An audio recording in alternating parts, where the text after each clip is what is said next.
Okay, so this is Disney's Meet the Robinsons. This is based on the not-so-popular movie. Unfortunately, the movie missed the marketing, which means the game did as well. And that's not going to stop us from having a good time. So, as you see right away, the creators pointed out the WSAD instead of doing the WASAD as a normal keyboard layout, which I really enjoy for some reason. I think it's a neat Easter egg. We're actually going to be coming up on the first skip of the run right here. I'm just going to head a little bit to the left here, and that skips a little prompt that comes up. And that saves about 2.5 seconds. So shoutouts to Really Tall for finding that skip amongst one other thing in the run so far. So there's a lot to learn in this run. There's not very much time, because very quickly after this tutorial section, the game's going to go bonkers broken. So basically, there's several types of tech and several types of glitch executions. The first have to do with the targeting system. So there's camera warping, which sends the camera really far away. There is a camera warp clip, which deloads objects in the room because the camera goes so far away. And that lets us skip a few places in the run, not used until later on. There is the camera unlock, which is just camera unlocking. Then there's fast movement done by Really Tall, as I mentioned. And what that does is it stops Wilbur's rolling animation, which you'll see once in a while in the run. This unlocks maximum speed and actually lets us outspeed the camera. Some basic mechanics in this game are grabbing, vaulting, climbing, and we take advantage of all of those. So, the main and the first ever piece of tech found in this game is what we'd like to call redirecting, which the concept is pretty simple. What we do is we redirect an object, whether it be Wilbur or another object in the world, to the desired position by manipulating the camera and our targeting system at the same time. So, basically what would happen is I vault over a ledge and have the camera pointing somewhere, and then with the frame perfect window, what I'd wind up doing is going out of bounds because of how the targeting system and the camera work with each other. There's also menu storages, which are when I store the menu, and often travel places quicker, skip cutscenes, which are used a few times in the run. Unless otherwise specified, every single trick in this run is frame perfect. So that's something to note. This game is extremely difficult, and I love it. There is actually 0 instances of RNG in the run, because everything down to enemy movement can be manipulated by the player, which makes this game extremely unique in my opinion, as well as the charm from the original movie, because they have the same voice actors from the movie, so anybody who does recognize the movie would love this game in my opinion. I find this game extremely charming when you do get to hear dialogue, and when you don't get to hear dialogue, you're usually out of bounds, so it's a win-win. The next glitch we're going to be doing in the run is going to be a glitch called a ledge cancel, and what we're doing there is we're going to be climbing up a ladder and or doing some sort of jump or climbing over a ledge. And then when we climb over the ledge, what we're going to be doing is just pressing our target button, our quick target button. And if we do that before we move a single inch, then that cancels the game's check for ledges, and that lets us fall freely, and that saves a bunch of time throughout the run. Here I just did a small little tech piece to skip the tutorial for this disassembler here. And I do that with a keyboard exclusive glitch. By pressing escape, I can skip the prompts for the new gadgets. Here I'm collecting specifically 10 of each component. So here's the ledge cancel. I'm doing 10 of each so I can unlock the disassembler. And we're also going to be pressing escape here at a specific time. That's going to let us skip a cutscene. So I just did 2 camera warps there. 3, 4. Okay, cool. So this is what speed glitch looks like and what it is. Basically it frees the camera up and lets me move its max potential. And then this is just the standard movement rolling animation, which is what I'll be using for shorter distances.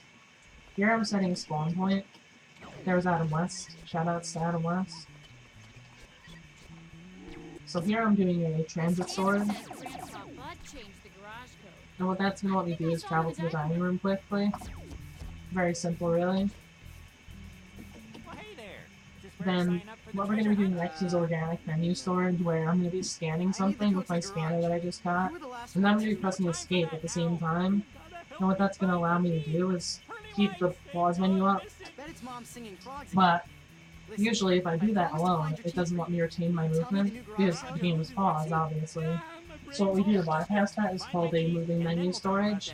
And what we do is we use the moving menu storage, which allows us to move continuously in one direction without holding down any inputs, while we have the menu stored, and we do that into a loading zone or into a cutscene, and that will let us keep the menu. Which you'll see here. You see one of those two things here. It depends on if I get this quicker version of the trick or not. Okay, I was a bit early on that, that's fine. Just a minor time loss here. So instead I'm going to be doing this backup right here.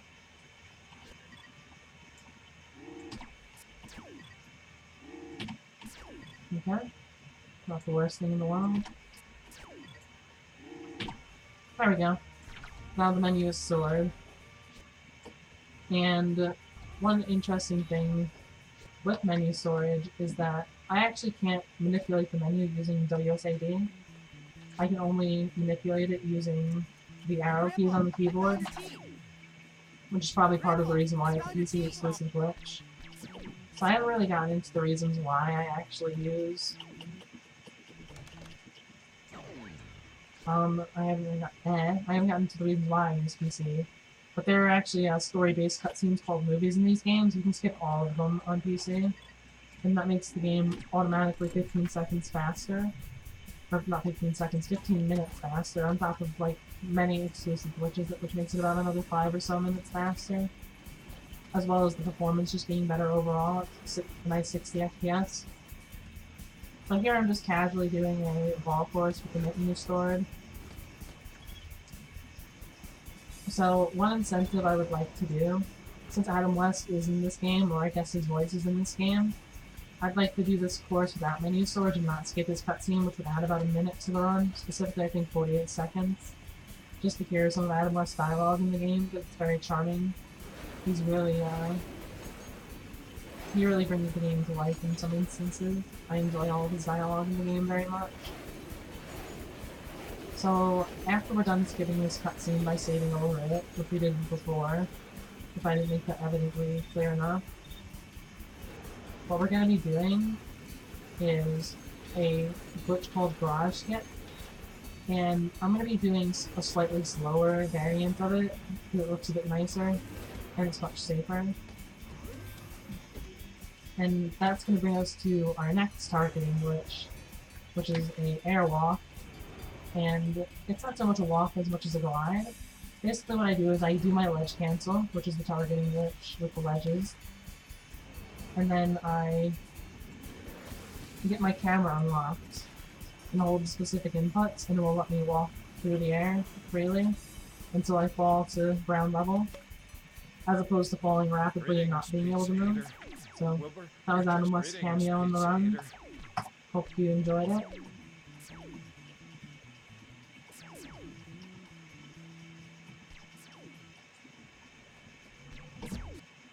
Here we're going to be grabbing the Charge 12 Glove, which is actually the only reason why we do all of this side stuff in the beginning.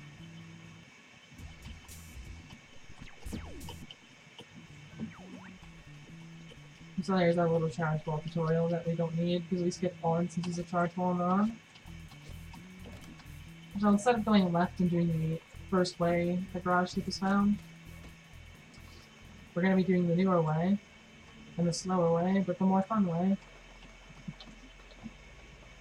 Basically, I just have to jump in a specific area here and grab this ledge. Cancel my ledge. And now we're walking on sunshine. You know, this looks totally intended. I think the game devs should be very happy with the way I'm playing this game. And thanks to our handy dandy loading zones behind doors, we actually just get to skip 5 minutes of the game. We're just gonna fall right into the loading zone.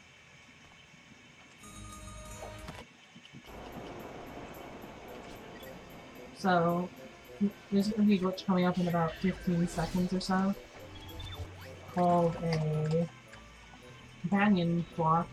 And what that is when I put two movable blocks next to each other and grab the one farthest away from me, it will actually stick to me.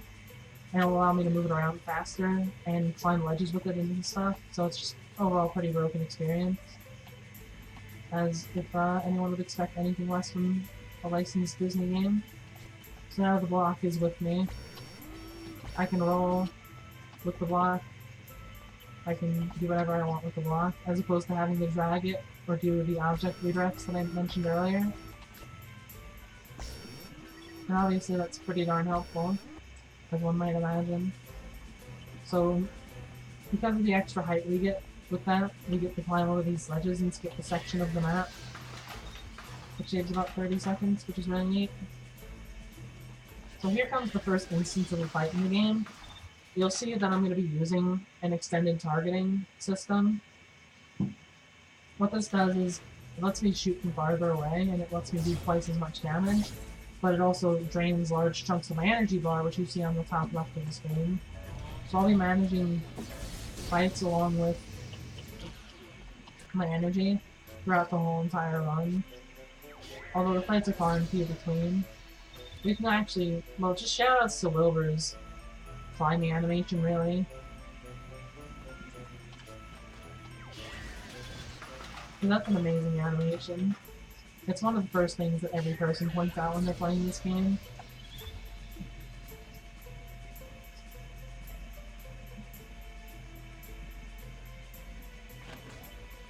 Here I'm going to be doing a piece of movement that I really enjoy. So now I can just hold down the left trigger and press back once and I'm right where I need to be. I think that the movement in this game adds a very interesting feature to it, above all of the brokenness, because while the movement isn't complex on the level of Super Mario Sunshine, not being able to see where you're going most of the time and having to memorize where I'm going, I think adds a really cool component to the run. Here, I'm actually going to do something to prevent a specific glitch from happening. Just by doing this, I'm preventing a glitch called the camera warp. And that loses some time if I do it here, specifically. So here we're doing another airwalk because the ground is for losers. Which, as you can see, we're taking the scenic route. Or I should say we're taking the fast route. The ground is the scenic route. You know, why take the ground when you can just fly? Here I'm actually not going to target onto this, I'm just going to hit it organically. And what that does is it skips a small cutscene. And it lets me keep my position, which saves a few seconds. So now I'm going to purposely keep out my charge ball gun, so that I can have the energy regenerate while I'm rolling. I have to be careful not to fall there. Here I'm going to do this totally the intended way.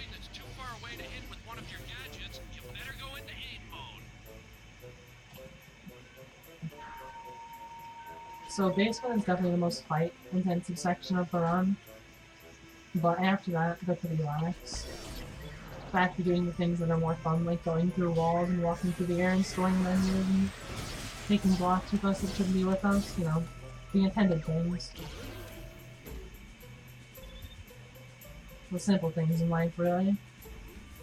So here it's important that I don't use my alternative targeting on these guys because they die in one shot if I don't use it.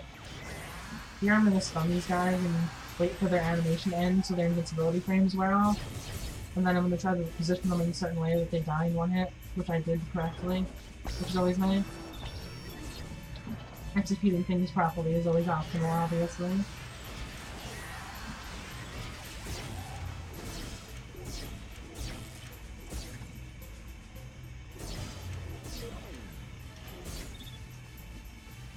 So not the best fight, not the worst fight. Pretty run-of-the-mill fighting. So my estimate for this run is about a 45, which is several minutes, is about 8 minutes off of my summer best, which I think is extremely realistic for as hard as this game is. which is something I actually mentioned just because I can't really lose any major time to RNG. Here I'm actually going to manipulate some enemy movement. That sentinel on the far left. I'm going to try to move him over here. I didn't do it well that time, unfortunately. But it's good enough. Good enough to get the job done.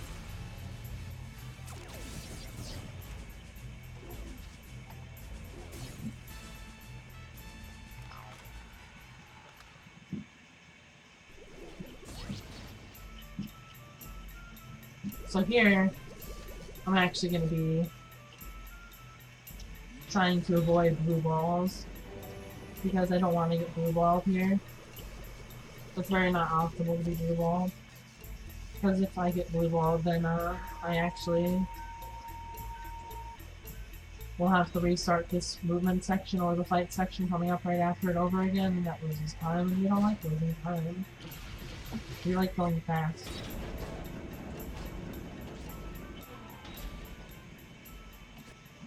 So here I'm gonna hit this guy, and then roll in a specific way, as to manipulate this sentinel over here to be in a good position.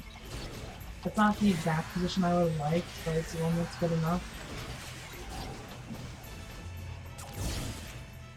In fact, that worked out very well for me.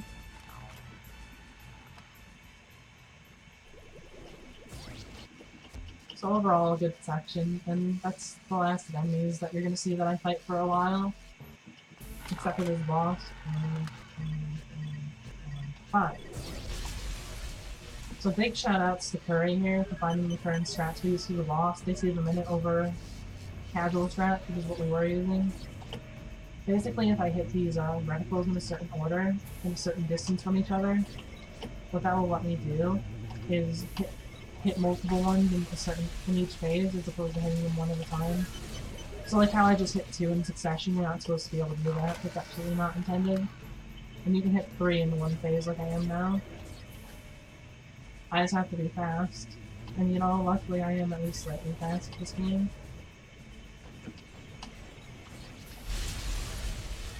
Here I want to hit the red one specifically.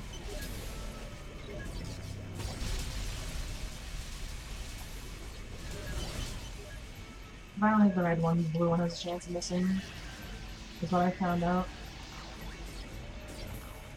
So something I haven't mentioned yet is that this is actually really counterintuitive to what it looks like. So you see like I'm rolling like right and left and whatnot, but I'm actually holding the opposite directions of what I'm doing. So like I'm going left, but I'm actually holding right. It's really weird. And it's the only game, or only room in the game that's weird like that.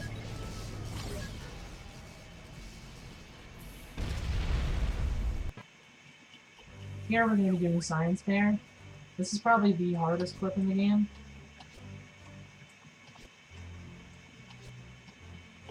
Okay, that's fine. No point in trying to force speed glitch.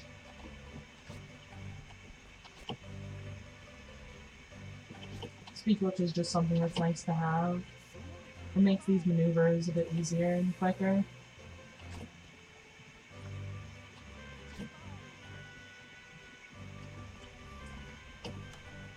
So here we're going to be doing like basically a pixel perfect trick right now. Okay, that means I was too far to do that.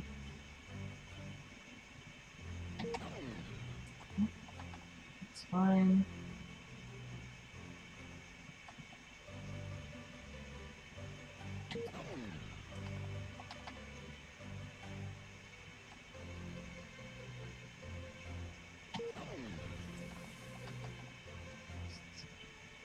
This just happens on occasion. Bound to have a little bit of trouble.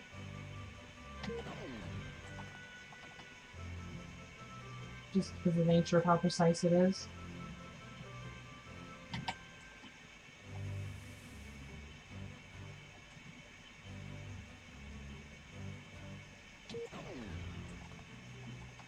We'll get our bearings, I'm not worried.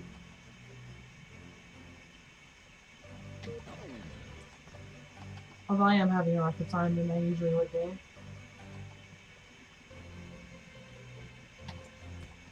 Okay, so that just means I didn't get the redirect that time.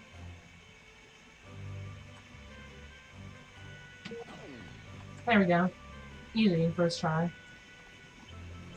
Here I have to walk specifically up here to trigger the ending to this level.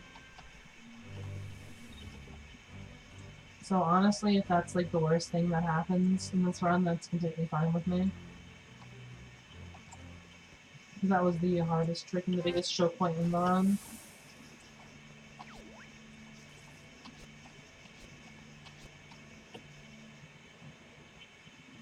One important component to this run is not, like, it's pulling your punches. Like, you have to know when, like, it's just not worth it to go for a speed glitch anymore. Being disciplined is very important in this run.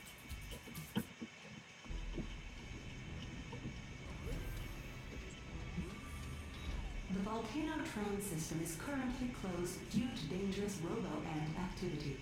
Emperor Stanley apologizes for any inconvenience. I have to get to the industrial district. So we're gonna kill every single last ant here. Mark my words, every single ant, without exception, is going away. No survivors. I heard you have a situation. Yes. Please inform me when Actually, brings me up to my next incentive idea. Doing this for years. So we can do a save the ants or kill the ants. Generation. Total professional. Doing so would add about a minute to the run. Killing them, saving them saves, and saving the ants actually saves time. Killing them is what wastes time here. So we're gonna do our friendly airwalk.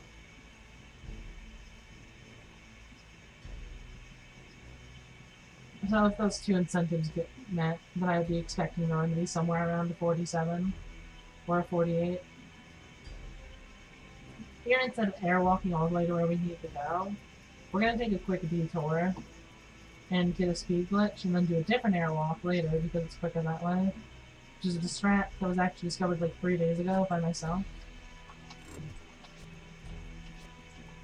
Of course, the strat's only quicker if I do the glitch quickly. Naturally, because that's how speedrunning works. There we go. So that's quicker than just going all the way over here normally. Like, as slow as that was, execution-wise, it ties how quickly it normally would be. If I did the quote-unquote intended skip length. Here's another fight. I'm just gonna be killing some ant bots. There's also a few fun cutscenes I could show throughout the run. That would add some time to it. But that's less of what I want to do in the run. Obviously. So here I'm actually using a tech piece I haven't talked about yet, because it's really only used here. Called a aim change. And what that lets me do is I can shoot like straight, and then I can just aim at an enemy and it will follow where my cursor goes, without me having to aim it in advance, which is very useful in this specific fight.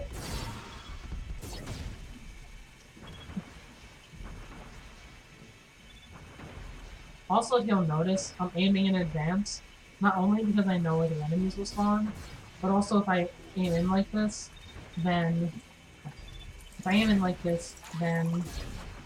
I get more energy from the enemies, which is always pretty good. Because the more energy, the better, because it means the more damage output I can do. Okay, that was reasonably good. So remember how we said we were killing all of the ants, every single last one of them. Well, I might have lied a little bit. We might have left like 5 of them alive. Here we're just going to be getting another speed storage through the transit.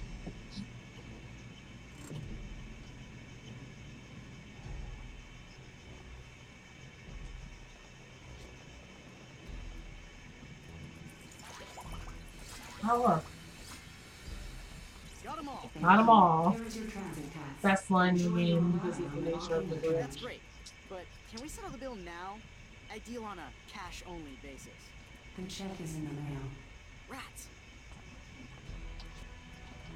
As you can see, we did objectively kill all of those ants. They're all gone. I didn't see one. I don't know what you're talking about. So here comes a few glitches followed by a quick fight section.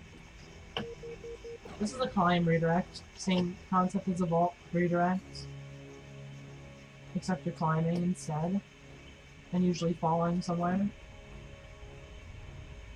We don't want to take the scenic route. So that was actually a recent discovery. That just makes this area a bit more consistent rather than doing a jump redirect backwards. As flashy as that is, this is much nicer and safer. Here I'm going to be manipulating Ant's position to get onto this switch right here. I'm doing that because it's quicker than the intended way, like a long shot. And also, I get a little speed boost if I get up here quick enough. So now we're just doing a quick fight, and then we're going to be introduced to our main man, Jacoby, which for story reasons he's a thing, but we don't care about the story in this game. Although I would say that it's definitely worth anyone's time who has the game. Just watch the cutscenes in the game, or beat the game and just watch the cutscenes. It's a very fulfilling and fun experience. I think the devs cared about this game more than most people cared about their typical licensed game.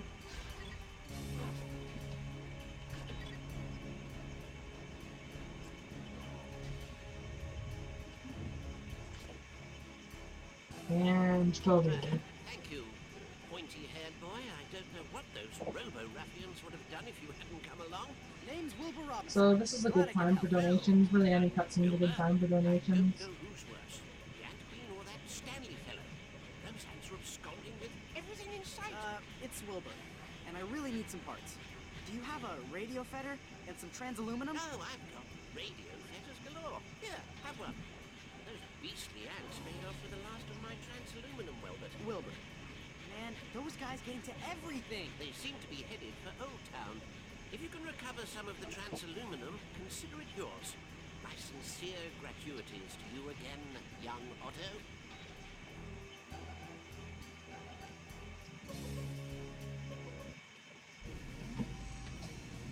Okay, next we're going to be getting the Havoc gloves, but much earlier than intended. Shout out to Solidified Gaming for finding this routing change, but also skipping one of my favorite areas in the game. So this is a bit precise, but I have a nice setup for it, fortuitously. So now we're out of bounds, because who wants to be in bounds when you can be out of it? That's always my mantra when it comes to speedrunning. Well, I do what you can do inbounds when you can be out of bounds, doing it faster. Here I just have to shoot these reticles in a specific pattern and the elevator will come up. So once I'm over here, I'm going to be doing a ledge hop. And I actually just set up a ledge grab cancel.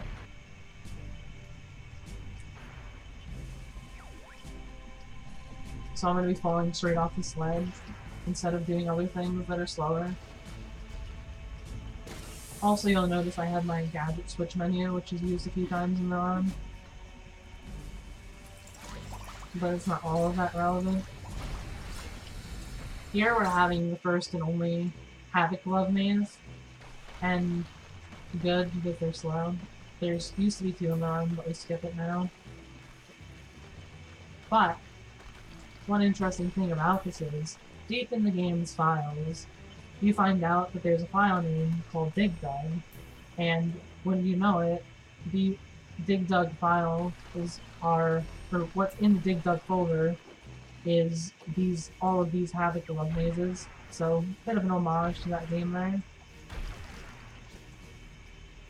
So what we just did there was skip the cutscene that's about 8 seconds long or so. So that's always nice.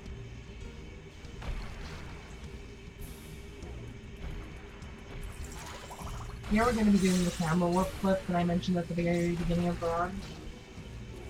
And You see this door?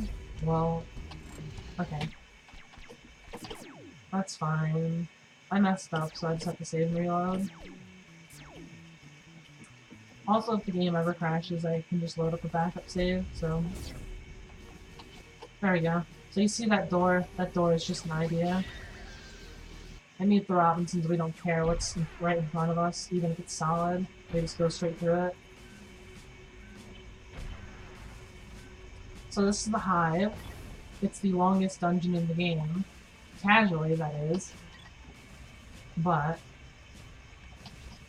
thanks to just general brokenness of this game, it's actually the quickest section of the run. When you do it right. And you don't mess up the ledge cancel. So we're just going to be skipping this door, and in turn, 2 cutscenes and a soft lock. And we're going to be doing a nice ledge cancel here, just going straight down to the second level of the dungeon. No big deal. And, oh, what's this? Let me just avoid this laser. No, what's this? The devs just let me jump out of bounds right here? Well, why is that useful? Oh, what do you know? It's the loading zone to the boss. Isn't that thoughtful of them? So one interesting thing about this boss is when the game is locked at 60 FPS, which is what the community decided to do, for competition's sake, is that this boss becomes extremely consistent. When the game is running at like over 1000 FPS or what have you, the phases can take anywhere from like 1 to 10 phases, but in this it usually takes from 1 to 3. And it's all execution based. So 2 phases is pretty good there. 1 is optimal, of course. Now I'm just alternately targeting these, whatever they are. And that was the Hive. And that lets us unlock the lever, which is required for the second to last boss, and that's and one other use in the run, and that's basically it. We're going to be getting our scanner out, which means we're coming up to a menu storage soon. And also it introduced a new mechanic with these furnaces that we have to destroy to unlock things, which is always really cool. Here I'm going to be killing both of these enemies at once, and triggering both of these furnaces at once, and that saves about 7.5 seconds.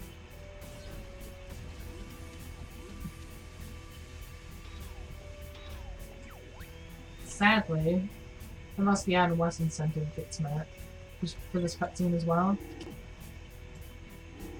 we'll be skipping Stanley's cutscene, and he is quite the riot, let me tell you.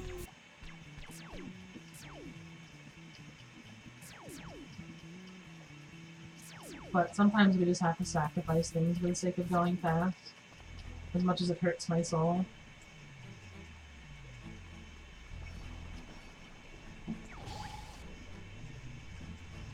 So there you just saw me manipulating some things in my menu.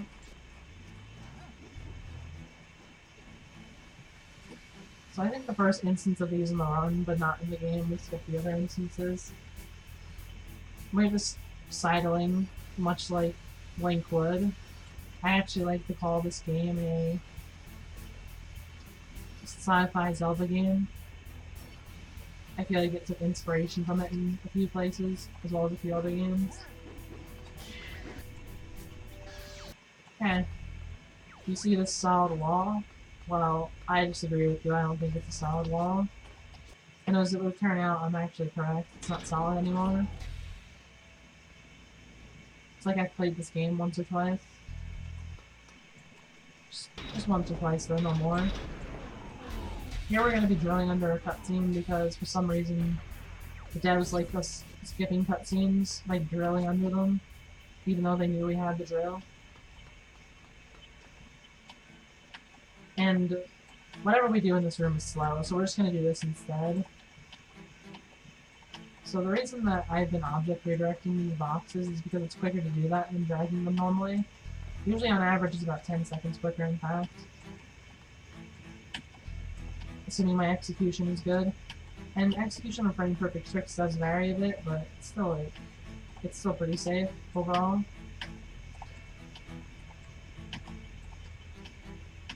I say as I start to struggle with PB tricks. Okay. So I have too greedy of an angle there. I was being a bit overzealous. It's fine though. There we go. And we're just gonna skip the room by doing that. Because of the way the auto jump function works. Okay. I'm not actually supposed to hit that. But that's fine. Hopefully we can catch the first cycle on this. Okay, cool. So all is well that ends well. You're not supposed to look there, Wilbur. You're silly. So here comes the last glitches of the run, all involving the companion cube. If we're lucky, we won't skip this cutscene, but if we're fast, we will. So I really enjoy the cutscene that we'd be skipping, but it does save about 10 seconds, which is pretty cool.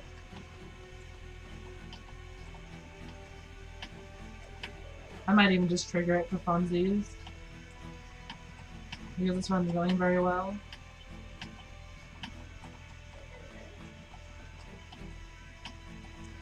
Also, having the cube, that's just like this grotesquely oversized cube next to Wilbur in these cutscenes is pretty funny.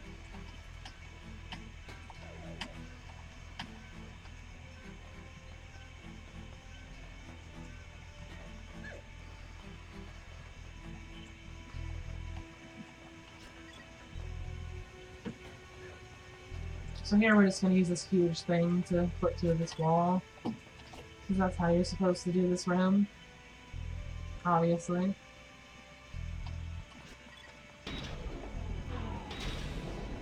So here's one of those funny cutscenes I was talking about.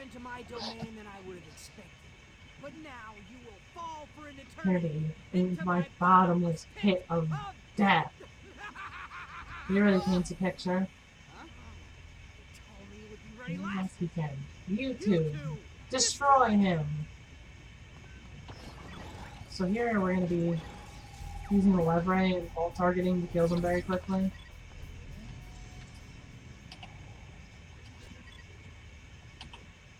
Yeah, so if I don't go jump in a certain way there, at a certain angle, then I'll just fall back down. So we are going to watch this cutscene because it's my favorite one in the game. Say hello to the end of the road. Behold, the invincible door. It's completely indestructible. No substance on Earth can even scratch it.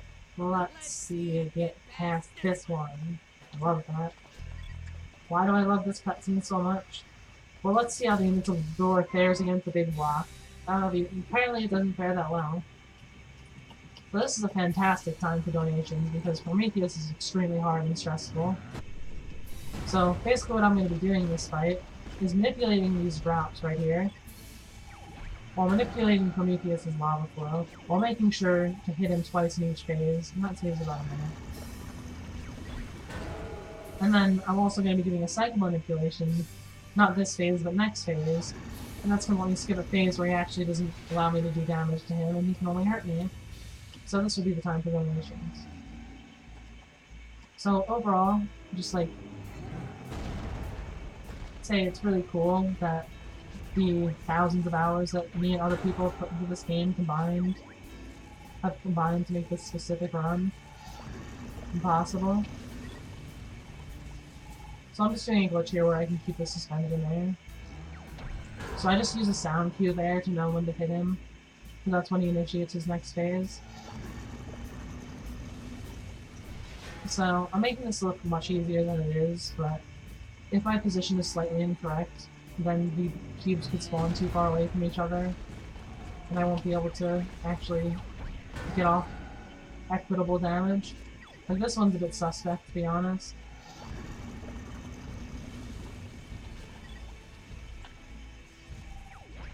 Like, this one may not work, but I think it will. And if it doesn't, we'll just do another cycle manipulation. Okay, it worked just fine. Cool.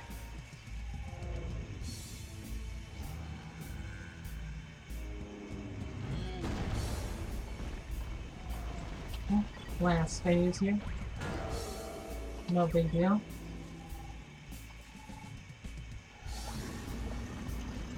So I'm going to be patient here and make sure the block stays up. Because sometimes it will just fall and then I'll wind up crushing the block, because if you hit the block while it's falling, it will get smashed. Here we're going to be doing our final weapon swap. And we're going to be going on to the final boss, Megadoras. And this boss has a really cool manipulation, both movement-wise and position-wise, which makes it super quick, and super quick boss fights are always good. Just doing that to avoid a little crashy dooskies. So, there we go.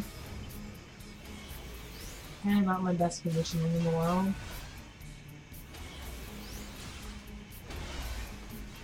I have to make sure to hit all 4 of those. Otherwise I'll be a bit screwed. So now, because I hit these specific green things and I'm moving in this specific way, Doris will move over to the right every single time without fail. Now I need to destroy these grates that Doris has.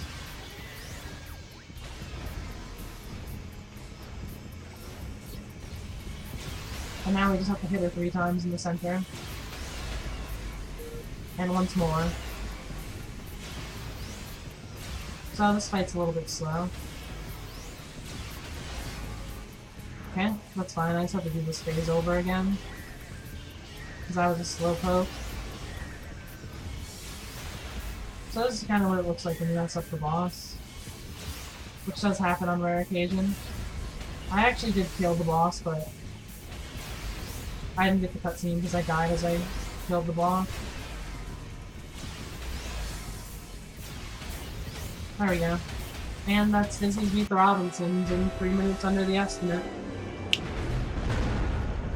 And now we get to see a very touching cutscene. Yeah! Wilbur Robinson never fails! So I hope whoever is watching this enjoyed Disney's Meet the Robinsons. It's a game that's very close to my heart. I'm sorry, Dad. I'm sorry I messed all this up. Carl's sorry too. And Carl didn't do anything. Carl! I only said that because I thought you were dead. We'll catch this kidding. last touching It was hardly even cutscene, your fault. and then I will call it a submission. Okay, fine. I You can do it. should have listened to you and Dad. There. Now doesn't that feel better? No, it hurt.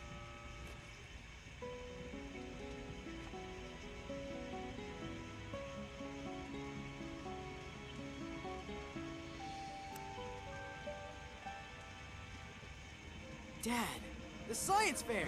I've got to go back! Oh, wait!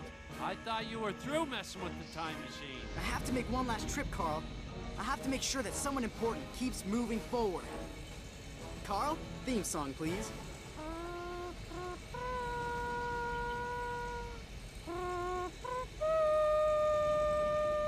The other one.